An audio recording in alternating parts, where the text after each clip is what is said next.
Hello hi नमस्ते। आशा करुच्ची भलरे थिबे समस्ते। आसतु आज आम बुली जिबा मो गेंडु बगीचा। ये देखंतु फ्रेंड्स मोर मंडा फूल माई माई मंडा फूल।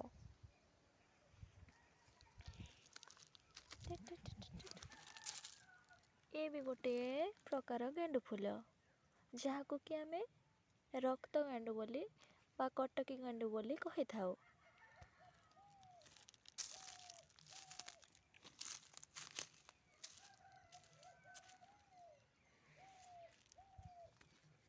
ये देखंतु कितने सुंदर भाव है।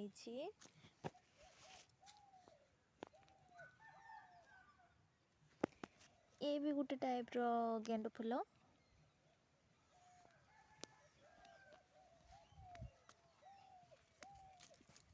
देखुछंती केते सुंदर भाव केते सुंदर प्रजापति माने आसी बुलुचंती। बहुत सुंदर लागुच भी।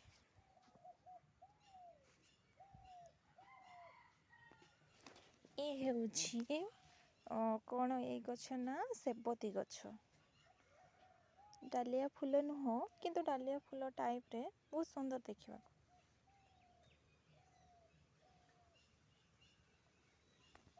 ये गोटे कलर ये होची आ गोटे कलर।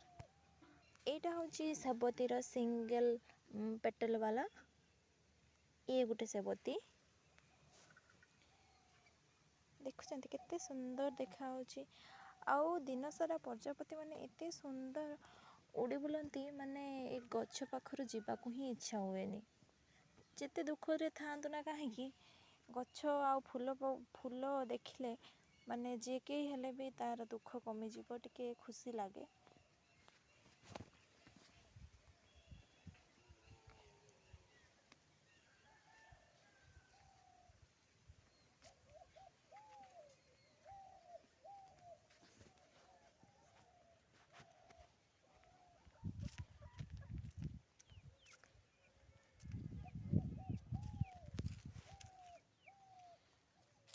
एक कटकी गेंडु एटा बड़ वाला कटकी गेंडु से गुड़ा छोट वाला थिला एटा बड़ वाला।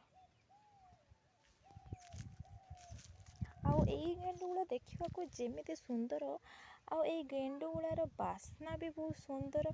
एगुड़ा टिके लेट रे फुटी थाए आउ एगुड़ा मार्च एप्रिल पर्यंत रही थाए। अलग गेंडु न रही पारे किंतु ए कटकी गेंडु बा रक्त गेंडु सबू बहुत दिन पर्यंत रही थाए।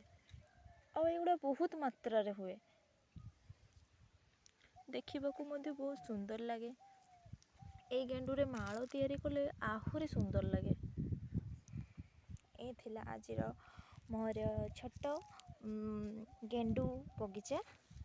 आउ आपण मानकू केमिति लागिला आपण माने कमेंट माध्यम रे जणांतु भलो लागिला कि नाही। आउ रहउची सांग माने।